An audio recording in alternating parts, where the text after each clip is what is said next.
أعوذ بالله من الشيطان الرجيم بسم الله الرحمن الرحيم والضحى والليل إذا سجى ما ودعك ربك وما قلى وللآخرة خير لك من الأولى ولسوف يعطيك ربك فترضى ألم يجدك يتيما فآوى ووجدك ضالا فهدى ووجدك عائلا فأغنى فأما اليتيم فلا تقهر وأما السائل فلا تنهر وأما بنعمة ربك فحدث أعوذ بالله من الشيطان الرجيم بسم الله الرحمن الرحيم ربي اشرح لي صدري ويسر لي أمري واحلل عقدة من لساني يفقهوا قولي. Salam everybody. I'm happy to see you guys here, alhamdulillah. So we'll just jump right in. Here's how today's going to work. Last week what we did was we went kind of a word by word and we finished about half of duha. So today I want to finish that because I talked too much last time. So we're going to finish the word by word and of the last three ayahs. Then we're going to take a short break, kind of like a halftime break. And then we're going to go into structure, which is the thing I've been really excited to show you guys. So we'll give you guys 5 minutes, go into structure, and then do another short little break. Gais is going to actually give us a short reminder about voting locally. And then people that don't want to stay for discussion, of course, can leave, and we'll come back in for discussion, inshallah. Okay, you guys ready? Bismillah. So I want to just quickly go over what we did so far. And I'll just translate what we did so far, just like as a reminder to put us back into place, inshallah, okay? So, Bismillah. وَالضُّحَى, I swear by the morning light. وَاللَّيْلِ إِذَا سَجَى, and I swear by the night as it stays still. The fade is annoying right now. مَا وَدَّعَكَ رَبُّكَ وَمَا قَلَى, your master has not lovingly abandoned you, and he is not displeased. وَلَلْآخِرَةُ خَيْرٌ لَكَ مِنَ الْأُولَى, and for sure, I promise you, remember the وَلَلْآخِرَةُ, that extra lam sound in the beginning? Excuse me, that's like a promise or an oath, even like it's almost like a second oath in and of itself. وَلَلْآخِرَةُ, and I promise for sure what's at the end is better for you than what's at the beginning. وَلَسَوْفَ يُعْطِيكَ رَبُّكَ فَتَرْضَى, and soon your master will give you plenty and you will be happy, you will be pleased. Then there's a shift. أَلَمْ يَجِدَكَ يَتِيمًا فَآوَى, didn't he, if you look back, didn't he find you an orphan and he gave you security? وَوَجَدَكَ ضَالًا فَهَدَى, and didn't he find you searching and he guided you? وَوَجَدَكَ عَائِلًا فَأَغْنَى, is where we left off last time, and didn't he find you bankrupt? And then he made you free of need. Aghna is, ghani is like rich, if you put it into one word. Ghani means you don't need anyone else though. If you're ghani, like Allah is al-ghani, the one free of need, because he needs nothing. He's al-ghani, but if a person is ghani, then that person is rich, they don't need anybody else, they're self-sufficient. So Allah is saying here, we found you bankrupt, your back was broken, and then we aghna, we made you free of need, you didn't need anybody else. And we talked about the status of the Prophet ﷺ, where he was in these very almost miserable conditions, vulnerable positions in more ways than one, and Allah strengthened him so that he would be able to, although he was a poor man, essentially his whole life, Allah freed him up to be able to be a thinker and to think about society, which, like we discussed last time, a lot of people in that position just don't get an opportunity to do. Okay, and that's where we left off. Now here, in the last three ayahs of the surah, we see another shift. Now we see commandments. So you'll see in the beginning there were the two oaths, and then what kind of came about was like some reassurances and then reminders of the past, and now we're getting actually commandments for the future. And these are emir. Literally in the language it's an emir, it's a commandment. For example, فَأَمَّا الْيَتِيمَ فَلَا تَقْهَرْ, as for the orphan, do not intimidate him. And before we get into the language, I want to just highlight this thing about the surah. And I joked about this last discussion last week, but I want to just reiterate it here for everyone that wasn't here last time. A lot of the times we misunderstand a lot of surahs and ayahs and stuff. So this surah is sometimes misunderstood as like, this is a surah you read when you're sad. That's the whole point. And that's not the whole point. And this is almost evidence of it in the surah itself, because when someone's sad, do you give them commands? No, that's not what you do to someone who's sad, right? You give them condolences, you give them like reassurances, stuff like that. At the end of the surah, the Prophet's given commandments. It's almost like redirecting him back to the purpose. Now that you're taken care of, now that we took care of the crisis within yourself, it's now time to look back outside of yourself. We've took care of the internal, now you have to continue to take care of the external like you were commanded to do originally. And these commandments come out as فَأَمَّا الْيَتِيمَ فَلَا تَقْهَرْ. And as for, especially as it pertains to the orphan, then don't taqhar, do not intimidate him. Now first of all, it's interesting, is that the orphan is given extra attention here. فَأَمَّا الْيَتِيمَ. Because it could just be فَلَا تَقْهَرْ الْيَتِيمَ. Then don't overpower the orphan, would be normal language. وَأَمَّا الْيَتِيمَ is, and especially when it comes to the orphan, فَلَا تَقْهَرْ. Then don't overpower him, don't overburden him. Which is interesting. So number one, you can say it's giving special attention to the orphan. But then you tell me, in the surah, from what we know about the surah, why would Allah give special attention to the orphan in this ayah? Why would He be giving, Allah, when He's talking, why would He be giving the orphan special attention? What was it? The Rasul was an orphan. He was just told you were an orphan. Because you were an orphan, then especially when it comes to the orphan, فَلَا تَقْهَرْ. Then don't overpower. Right now, I'm hinting to this right now, but we're going to talk about it in detail in a little bit when we talk about structure, in about probably 30 minutes or so. The first problem mentioned in the surah, أَلَمْ يَجِدَكَ يَتِيمًا فَآوَى, right? We found you an orphan and we gave you shelter. The crisis, the earliest crisis of the Prophet ﷺ is now tied to the first goal that the Prophet has in life that Allah is giving him. You were an orphan, and I helped you when you were an orphan, therefore now you should help orphans. So his struggle is now tied to a part of his own purpose, sallallahu alaihi wasallam. Is a lesson we're learning right now.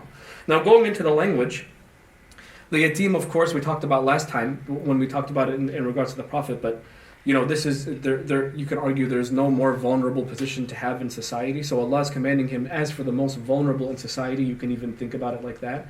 As for the people that have no one else, one wisdom, I don't want to attribute this to anything, but one wisdom you can kind of derive from Islam in general and from this ayah even, is that the mark of a believer is how willing they are to help someone that cannot benefit them at all.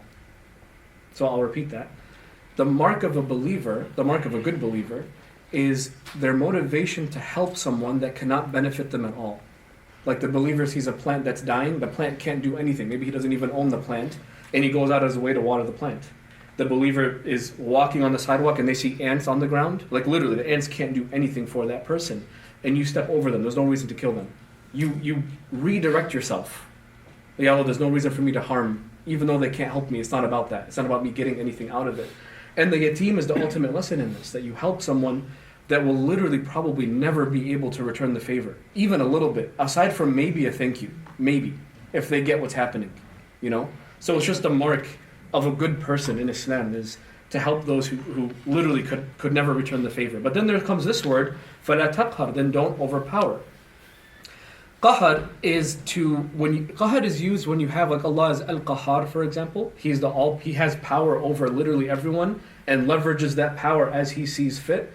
In the human sense, when someone's a qahir, when they're a qahir, they're someone that has power over someone else and uses it to humiliate them even. Like they make them known, I have something over you.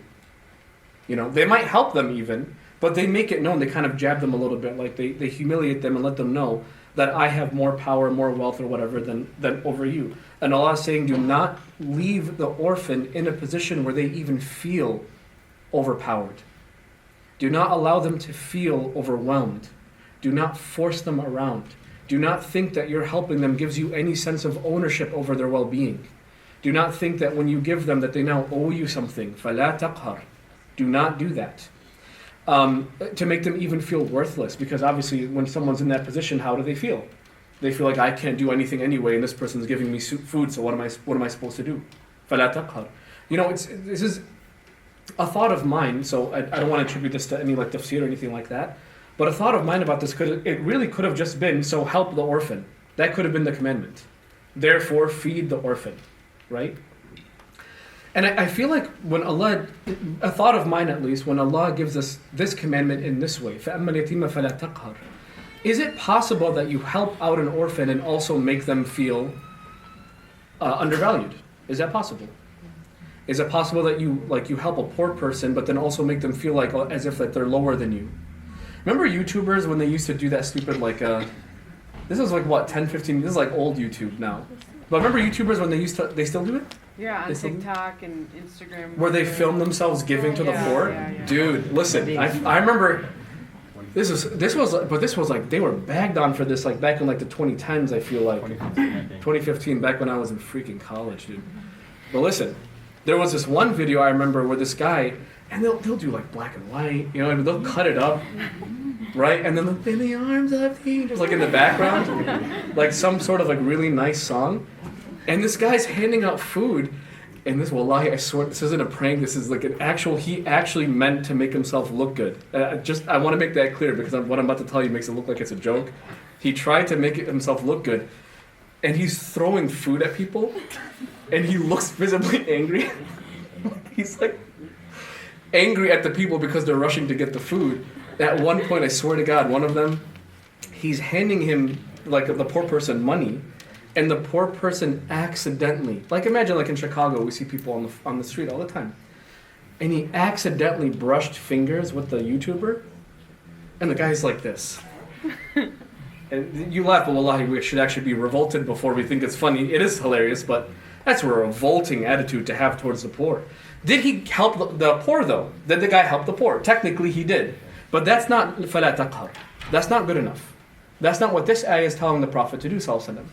Because again, you can give and you can still do qahr, where they feel like I have power over you and I expect something in return even, or even humiliation. That's humiliation, by the way. That dude probably did not sign a release that his face is allowed to be on YouTube, especially in that humiliating scene of like recoiling when you tell as if he's filthy. You know what I mean?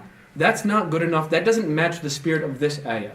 You helped them, you did not overpower him. You did not make him feel like he has value. That's what this is saying. And by the way, wasn't yatim mentioned before in the surah? So it's as if Allah in between the lines is like, you know, Ya Rasulullah sallallahu alaihi wasallam, you know exactly what this feels like, so help them and فَلَا تَقْهَرْ. You know what this is like. So there's no one in a better position than you to help the orphan. And then further, وَأَمَّا السَّائِلَ فَلَا تَنْهَرْ. And as for the one who asks, don't scold him. I'm going to start with the la tanhar part first, okay? Because what does that mean, don't scold him? Does anyone hear a familiar word in fala tanhar? Anyone hear a familiar word there? Nahar. Thank you. See, very good. I read your lips there. Yeah, nahar. Nahar is a river. Nahar is like it's a river. So it's as if like when you do nahar to someone or you do inhar to someone, what that means is it's as if they're kind of standing in like the basin of a river and then the water just comes and takes them away. That's a nahar when you're doing it to someone, when you're using it like a verb in this way, okay? So Allah is saying as it relates, especially for the one who asks, then don't overburden them, don't humiliate them, don't scold them, yeah? Don't make them feel stupid is another way to think about this. Don't make them feel dumb. And then going back to the sa'il part, what is the sa'il? What are they asking? Right, and the knee-jerk reaction that you have is the sa'il is the one who asks for money. Like someone who comes up to you and asks for money, right? فَمَا سَائِلَ فَلَا تَنْهَرْ. And that's totally valid. Because Allah didn't specify it, that can be derived from this meaning. And of course, the Prophet ﷺ was someone who he dedicated his life, even before the prophethood that he received, dedicated his life to, you could argue, these two things. That when it came to the orphan, he helped them, and when it came to the people who asked for money, he was the first to give, even if he had nothing. That was just in his character, even pre-prophethood, yeah? But another way you can think about this, and tying it back to the surah, the one who asks may not necessarily be the one asking for money, it could be the one asking for guidance.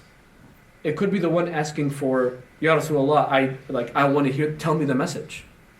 I'll give you a short story about this. So you guys know Surah Al-Abasa by any chance? The blind man? So there was a time where the Prophet ﷺ was talking to some of the wealthiest people of Mecca, wealthiest people of Quraysh, so some of the most powerful people of Quraysh. And keep in mind, why is he so motivated to talk to these men? Is because if they believe, guess what happens to the rest of the society? Yeah, because they're the influencers.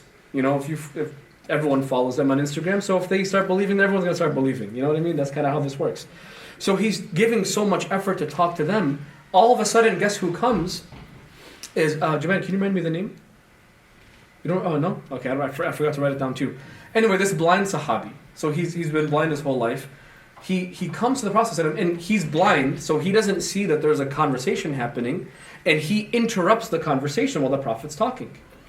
And he's like, Ya Rasulullah, and he starts asking, like, give me something that Allah gave you. Like, and really look, Allah actually like dropped a surah because of this instance, by the way. And he compares, like, look at these arrogant rich men that do not care what you have to say, and you're giving them so much attention. And then you have this Sahabi who does, do you think that society cared for the blind, by the way? No, not at all.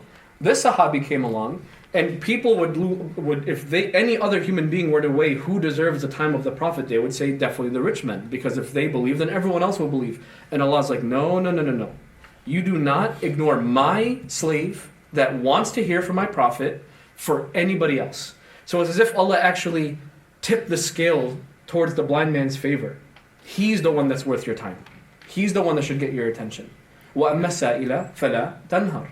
And the Prophet, by the way, he very slightly frowned. Like abus in Arabic is the smallest possible frown expression you can possibly do in the language. So it's like, when I can't even do it properly. It's like that. You guys probably can't see. It's like when you have just a little bit of a bulge you can barely see. And by the way, can the blind Sahabi even see that? No, obviously not. But Allah still was like, don't frown at him. Protecting that blind man. He's coming into the defense. It's like Allah became the attorney of the blind man, subhanAllah. His name was Abdullah. Abdullah ibn yes, thank you, Ibn Maktoum. Thank you so much. May Allah be pleased with him. But this is kind of the spirit of this ayah. Is anyone that asks you for literally anything, be it guidance or be it sustenance, فَلَا تَنْهَرْ. Don't be annoyed with them. It's, by the way, very, very easy. If you're someone that's like, becoming more closer to the deen, and you start learning stuff, maybe even start teaching some stuff, it's very, very easy to get annoyed with people that ask you questions. They come up and they ask you the question and you answer it, but they don't like the answer, so they ask you again, and they still don't like the other answer you give, so they ask again. You're like, dude, just I'll send you a video or something. Just leave me alone. That's actually فَلَا تَنْهَرْ. That's nahar. Because now he's like, oh, my bad. Okay, I'll go home and never come back. You did nahar to that person. Or for the poor people that come up to you, for you to swerve around them, and as if they don't exist. That's nahar. You made them feel worthless. You made them feel bad. You guys know Louis C.K.? Filthy man, mashallah. Very good comedian. Filthy person. Zionist as well. But anyway, great comedian though. Very funny. One time he had this bit where he lives in New York. He lives in New York all his life. And we're in like one of the two biggest cities in the country, arguably, Chicago and New York, right? So how do we treat who goes to the city frequently, by the way? Okay. Yeah, I hate going to the city, and I hate it because there is no street corner you can go to without seeing what? Poverty. There is no block you can walk past without seeing poverty in the alleyway of the in between city blocks. Poverty is just, even in the richest parts of the city, you're gonna see poverty, and because you see it so often, what does your brain kind of do? You tune that out. These people are now invisible. You don't want to see them. You walk around them. You hold your nose. They come asking you like, sir, please, like I'm really, my daughter's hungry, whatever. And it's subhanAllah, it's become instinct even for us as believers that we just kind of like, I don't hear it. Or maybe we do something, maybe, but really we kind of tune them out. We don't see them, we don't hear them. And we walk, that's kind of nahar in a way. Because now they went after you looking for something and now they're just rejected. This us doing nahar to them. Anyway, the comedian, he was like, I brought my friend from like North Carolina or some like, kind of small population state, like in the middle of nature and stuff, where they don't experience poverty to that degree. And I brought her over to New York, he's saying, and he was like, we passed by a homeless person, because that's what happens in New York, is you take a step outside your door and you pass by a homeless person. And she, you know what she did? She went down to him like, oh my God, are you okay? It's bad that we're laughing, by the way, but this is funny. She went down to him, are you okay? What happened? Do you have a place to stay? I can go get you some food. Now, mind you, if you do this to every homeless person you see in the city, you're not going to be able to go to work that day, right? Like it's that bad. But to her, it's just because, why? She doesn't ever see this. So the first exposure she had, she's like, I have to do something. And then the comedian was like, I caught myself picking her up, like, no, we don't do that. That's abnormal. And then he was like, as I'm walking away, I'm like, wait a minute, I'm abnormal. That's not normal. She's the normal one. That's how we should behave, and I'm behaving like a sociopath. This is like, The way that we even, this is not about feeding the poor. If you see it as فَأَمَّا سَائِلَ, as for the ones who ask for sustenance or for money or for whatever else, shelter or whatever, even if you just limit it to that aspect, this is not just about feeding the poor, but seeing the poor, making them feel honored.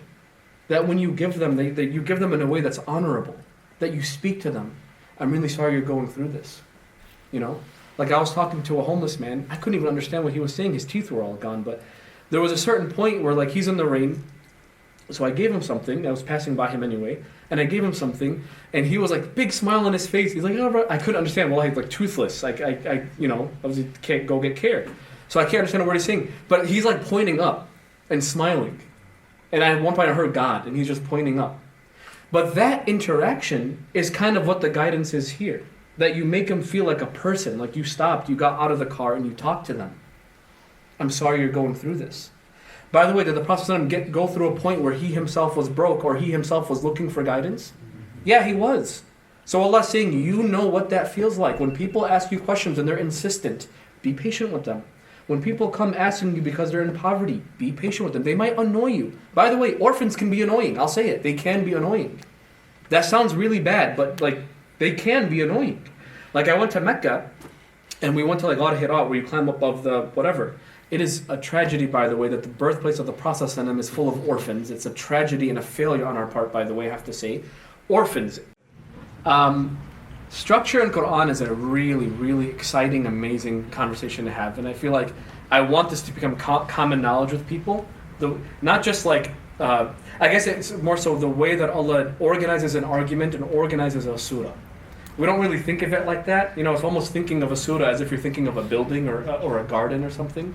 It's kind of like, we just went through word by word, and now we're going to get in a helicopter, go up top, and then look down at the surah and see if we can find any patterns in the macro. We did a micro, going word by word, we even went deep in some words, and then now it's the macro. How does Allah structure this whole argument? That's kind of what we're talking about right now.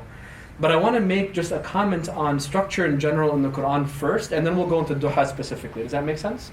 Just because it's so freaking cool. Well, honestly, because I feel like we should all know this about our book. So listen, the example I want to give is probably common knowledge at this point, but it's okay. You guys, who's heard of this? Now that you see it, who's heard of this example before? Raise your hand. Well, not much. Okay, good. By the way, if you've heard this before, you need to teach it to someone else. At any point, if you find yourself getting repetition in learning, that's Allah telling you need to start teaching stuff. Okay, so almost like when a fruit becomes too plump, what does the fruit do? It naturally falls off the tree. Your fruit needs to go to someone else and benefit someone else. If this is like the second, third time you've learned this.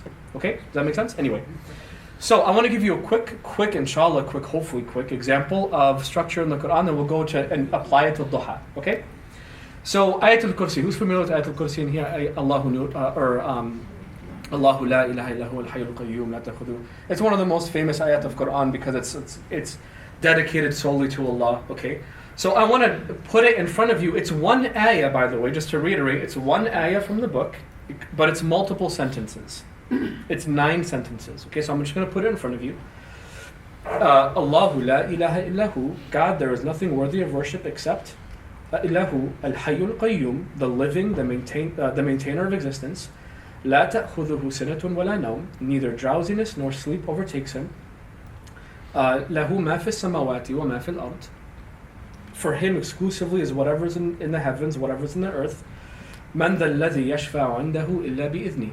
Who is it that can possibly intercede before him except by his permission? Intercession, by the way, is like when you're in the courtroom and like a lawyer's like, or I can speak on his behalf. Like when you speak on someone's behalf in a courtroom, that's intercession. So who could intercede without his permission? يَعْلَمُ مَا بَيْنَ أَيْدِيهِمْ وَمَا خَلْفَهُم. He knows whatever's in front of them, he knows whatever's behind them. وَلَا يُحِيطُونَ بِشَيْءٍ مِّنْ عِلْمِهِ إِلَّا بِمَا شَاءَ. And they do not encompass anything of his knowledge except for what he wills. وَسِعَ كُرْسِيُّهُ السَّمَاوَاتِ وَالْأَرْضِ. And his throne extends over the heavens and the earth. وَلَا يَؤُودُهُ حِفْظُهُمَا. And their preservation does not overburden him at all. وَهُوَ الْعَلِيُّ الْعَظِيمُ. And he is the most high and the great. It's 9 sentences. You get the point, yes? If you were to pay attention, though, you'll actually kind of notice a pattern. If you look at the first sentence, you have 2 names of Allah, Al-Hayyul Qayyum. If you look at the last sentence, you also have what? two names of Allah, the Most High, the Great, Al-Ali, and Azim. If you look at sentence number 2, neither drowsiness nor sleep overtakes him, so he does not get tired. Second to last, their preservation does not burden him. So similar. Number 3, whatever is in the heavens and the earth is his. Number 7, his throne extends over the what? Heavens and earth. You see the repetition? Sentence number 4, who can intercede before him except by his permission? Sentence number 6, they do not encompass anything of his knowledge except for what he wills, meaning without his permission. And in the middle you have, he knows what's in the front, he knows what's behind.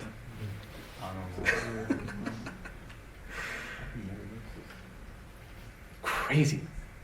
Like when Allah speaks, when he speaks, it's not just the individual words. He structures it in a way where it's like, who speaks like this? What human being? There is no human being that can think at this capacity. Well, I just said this, so I should end it with this, and this is sentence number 3, so it should be sentence number 6. Who thinks like that? What do you mean? I don't remember what I said 2 minutes ago, let alone, you know what I mean?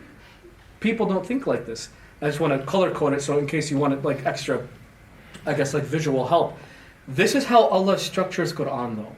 They call this, by the way, chiasmic pattern, so that's a fancy name. The other word they name is ring structures for this kind of thing. What's amazing about this that I will call out, it's not, this is one example obviously, and by the way, we talked about Tanzeel for literally over 2 hours, all recorded on YouTube if you want like more of this. But the long of the short is, it is literally the entire Quran is like this. The entire Quran is structured something similar to this. Everything. Even entire surahs, like Baqarah, the biggest surah, in a very macro way, same thing. And the middle of Baqarah is interesting. I won't tell you what it is. Watch the video if you want to know. Beautiful. It's crazy what's in the middle, subhanAllah. He pulls something like this where he knows what's in front and what's behind, Amazing. Anyway, Duha, back to Duha. So now I want to talk, does this make sense so as like an overview when I say like, we'll talk about structure, how Allah structures an argument, meaning a surah? Okay. So now what are we talking about specifically? What surah? Is Duha. Duha also has something like this. I don't want to tell you what though. I want to tell you another way to look at this, okay? So if you want to know Duhas, I can give you another source. I don't want to necessarily give you that though. Here's all of Duha. We following so far? So now what I want to do is how can we potentially look at the structure of this surah and how does Allah form this argument? Who, by the way, attempted this by themselves? 1, 2, thank you, Malik. I figured you would. 1, 2, who else? Don't give me a hand. Raise your hand. Let me see. Who thinks they have it down? Okay. I want to call it, it's not a science. So Duha, for example, I think I've seen 3 or 4 ways you can break it up and all of them make sense. It's actually very beautiful. How Allah says like one thing, but there's so much openness in it that people can see it in different ways. SubhanAllah, it's beautiful. But this is the way that I just think is the most insane. This I think is one of my most favorite structures in the Quran.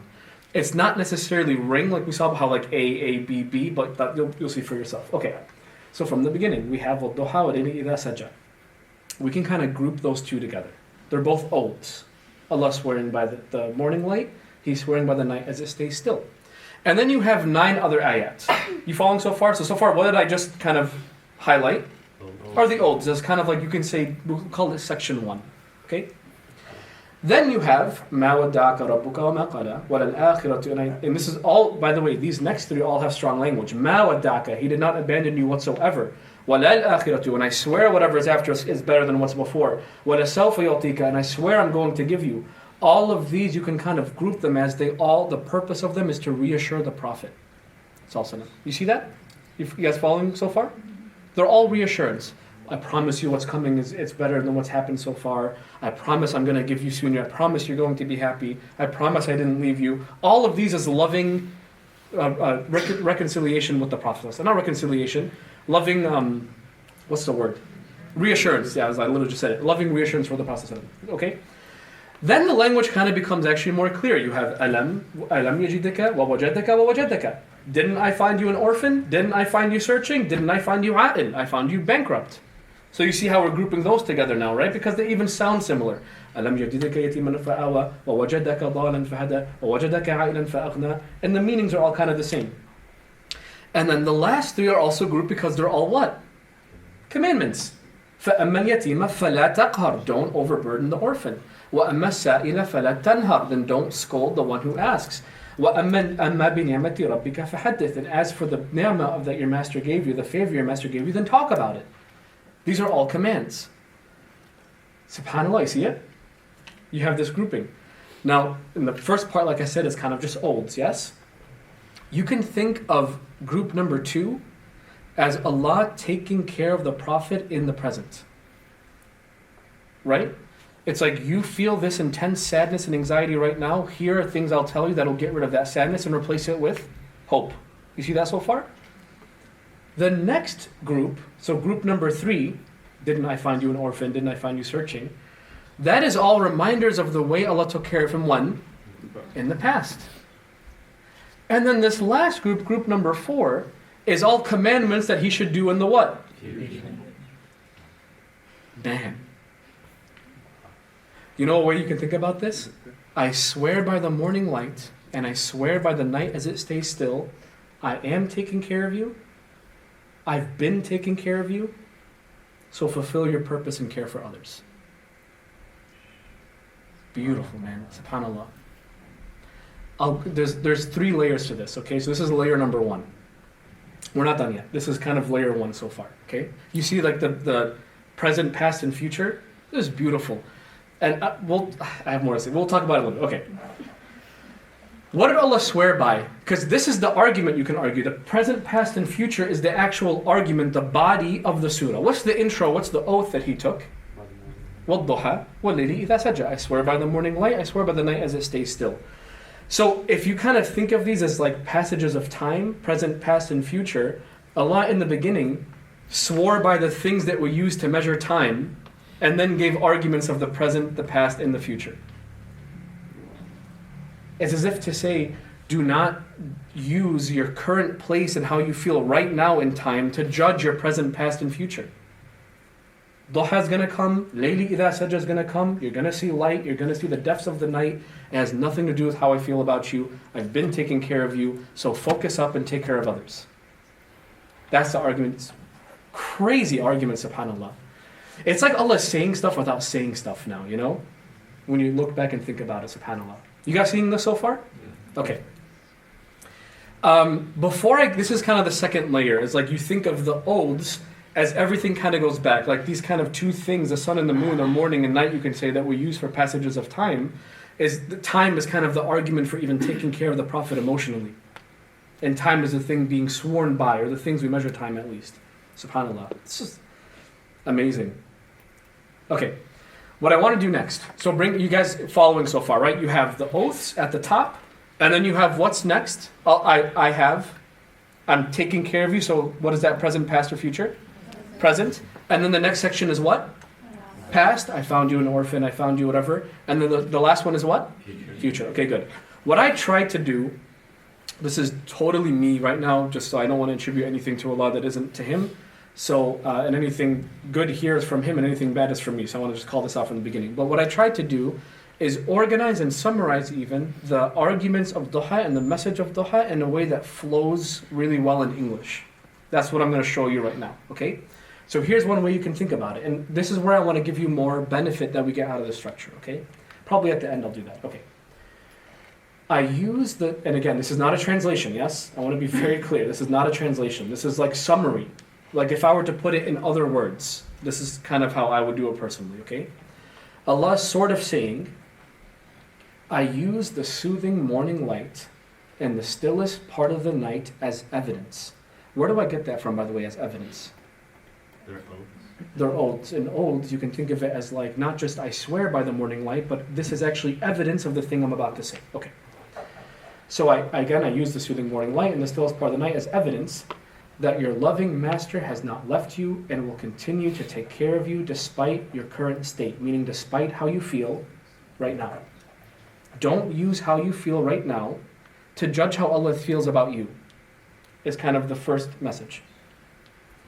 And don't you recall the other crises that He has seen you through? Can't you use that as evidence yourself that He will see you through again? Isn't that the argument kind of being said? Therefore, do not let your current crisis take you away from your purpose. Care for others as I've cared for you, and share with them the hope I've given you. SubhanAllah. It's a beautiful message, wallah, yeah?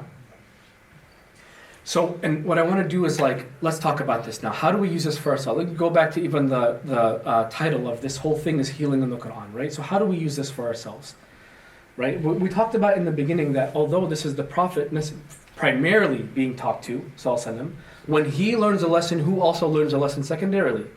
We do. So yes, I even got a question privately in the Slido thing. Can we use this? And the answer is yes, we can. We absolutely can use this for ourselves. Now, how do we use this for ourselves? The first thing is this, is the oaths. We start with the oaths. وَالضُّحَى وَاللَّيْلِ إِذَا سَجَى. The first lesson we get from Allah swearing by these two things is so critical. Because Allah, by swearing by these two things, is calling out that number one, you will face al-duha, you will face you're going to face them. Whether I love you or don't love you, you're going to face them. It doesn't matter who you are. You could be the prophet of God, and you will face both. It has no bearing whatsoever on how I feel about you. It does not necessarily have a bearing on how you're doing with me. It does not necessarily have a bearing on if you're a good person or a bad person. You are not allowed to make that judgment based on you being in duha or based on you being in layli idha saja. You're not allowed to make that judgment call. Only Allah makes that judgment call. You following so far? Ma wadda'aka. When you're in a crisis and these sorts of thoughts come into your head, that I don't know, maybe Allah left me, or maybe I'm doing something bad, or maybe this is because something I did and now I'm being punished forever, or maybe this is because, I don't know, Allah doesn't love me anymore. Allah gives us these is the most emphatic language in the surah, by the way. مَا وَدَّعَكَ وَلَا الْآخِرَةُ وَلَا سَوْفَ يُعْطِيكَ. The pounding on the table, Allah swearing again and again, to give the Prophet ﷺ first and foremost, but our hearts too, reassurance. In this relationship, I'm not the one who leaves. Who's the one who leaves? You're the one who leaves. Allah's teaching us. In a relationship with another person, can the other person leave? Yes, the other person can leave for mainly one of two reasons. Mainly, number one, the person dies. Number two, the relationship falls apart. Yes or no? Yes? Does Allah die? Can Allah die? No, subhanahu, of course He can't die. So knock that off. Then the second part. When a relationship falls apart, usually it's two people, they have a falling out. Or one person falls out of love with the other person. Yes? Does Ar-Rahman, I'll word it like this, does Ar-Rahman, the most extremely loving and caring, does He fall out of love with His slave? No. Where are you getting that from? We started Bismillah ar-Rahman ar-Rahim. Where are you getting this from? Does Allah abandon people? No.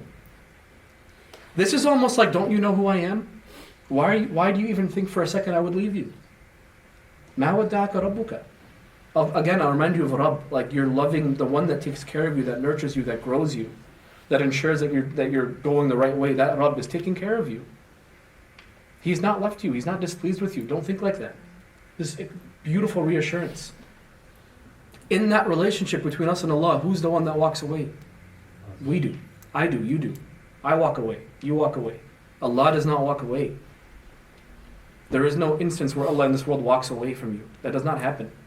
Certainly not to the believer. Certainly not to the one that does not reject Him. Does not happen. That's not how this works. This reassurance is like, you need to hear this stuff, man. You know, when you're going through it, Allah, you need to hear it. Like Allah does not leave. Did I leave? Is the question you should read. That's the question to ask. Did I abandon Allah? Then next, when you get that reassurance from Allah that you know what, like I'm like I still have Him. You have that reassurance. Then what's the next thing you're supposed to do? What's the next part in the exercise? You need to look back into your past, man. Look back into your past. Didn't you go through crisis before? This crisis might feel a little bit more, but haven't you been helped by Allah in the past? Has that not happened? Have you not reflected on how Allah brought you even to this moment where that you get to enjoy the things that you enjoy, or learn from the institutions you learn from, or benefit from the things that you benefit from? Is that not the case? Why can't you then use that reflection to then say, Allah has always helped me, why is He suddenly going to let me go now? Why are we thinking like this? That's not how this works. Is Allah not consistent? By the way, Rahim, because Allah is Ar-Rahman Ar-Rahim. Rahim, one benefit from that name, Allah being Ar-Rahim, is He is the loving and the caring, and it's Rahim, it's constant. It's a sifa.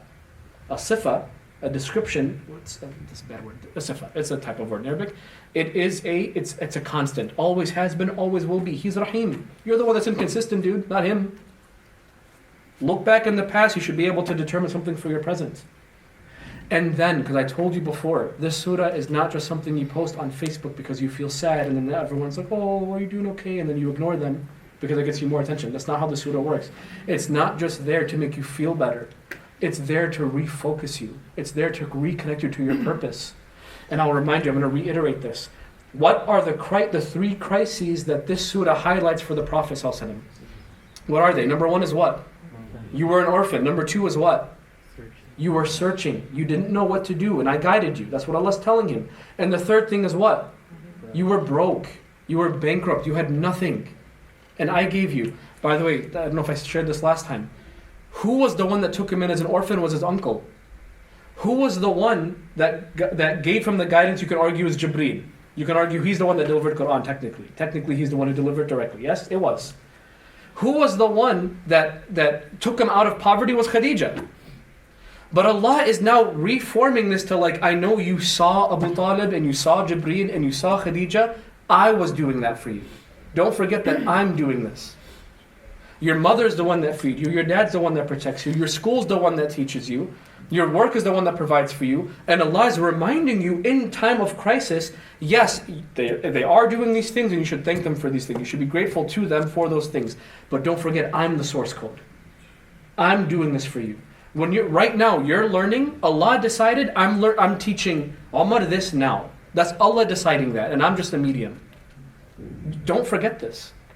Now, beyond this, Alam Jidaka Yatiman Fa'awa. Oh no, I lost my train of thought.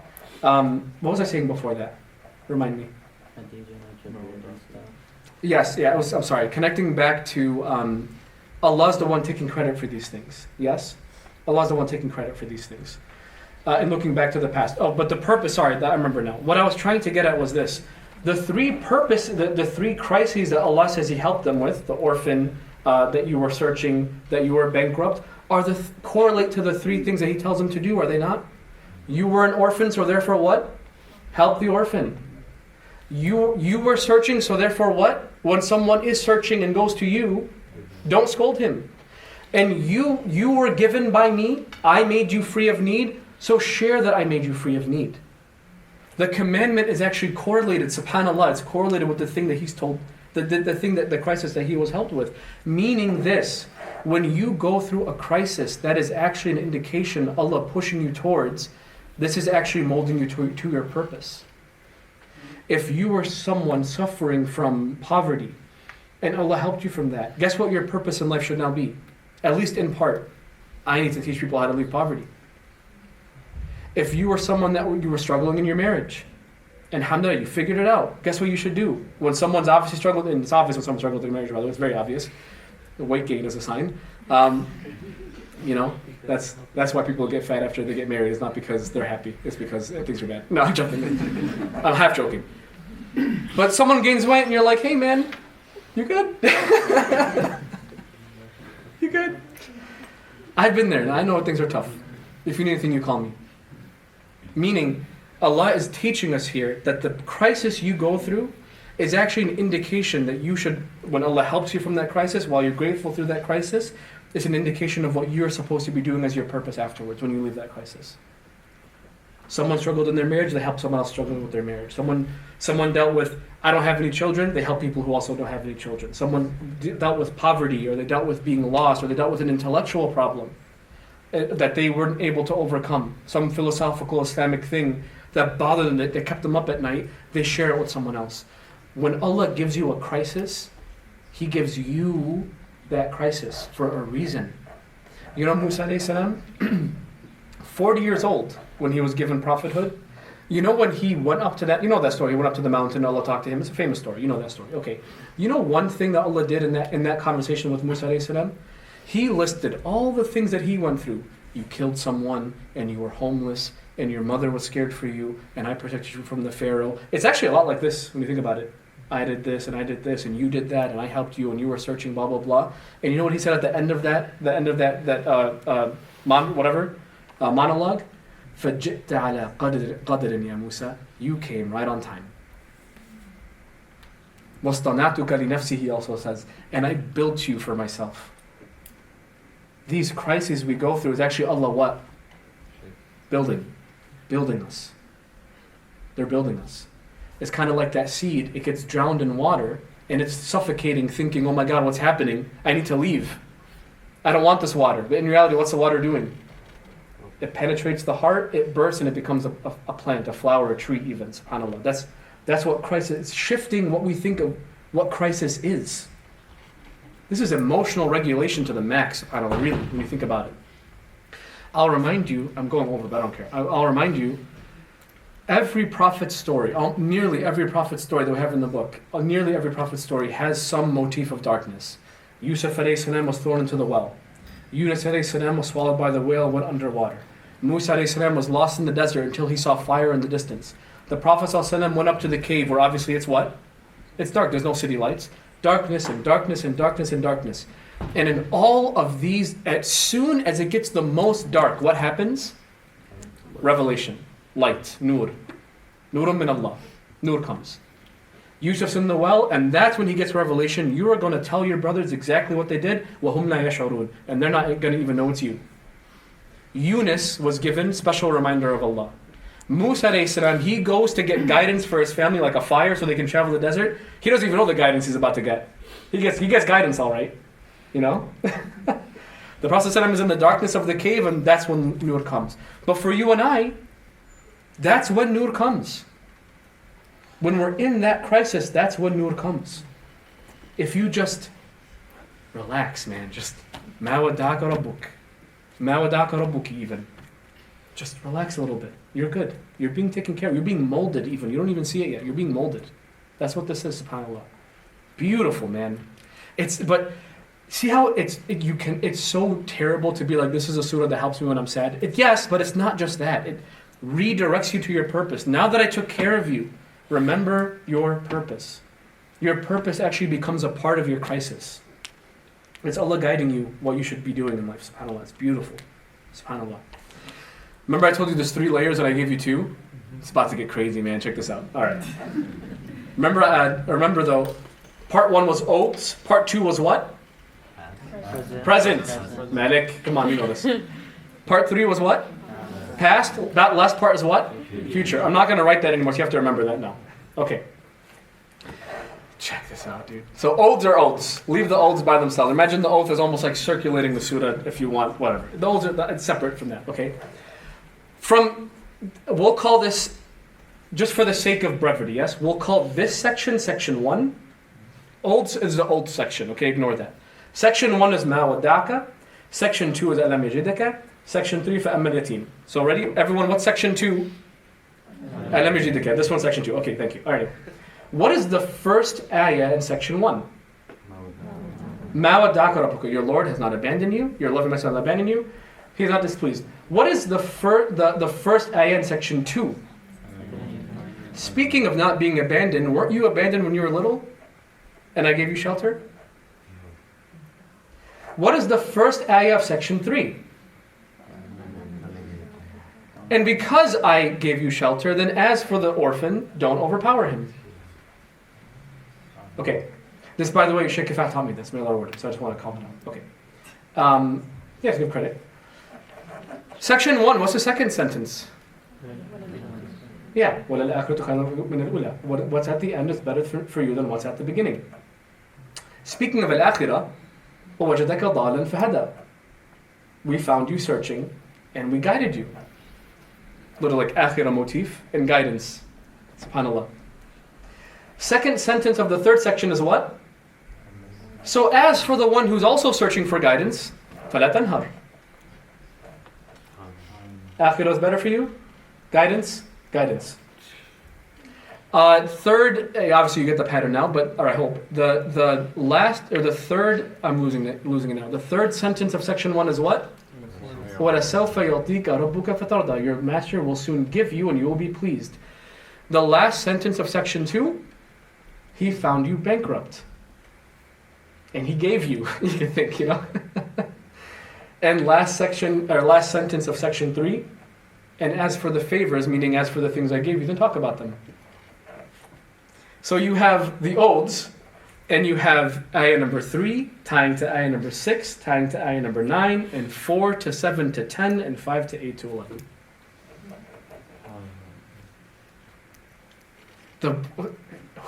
Number one, who speaks like this? Well, it's the beyond human speech that you speak.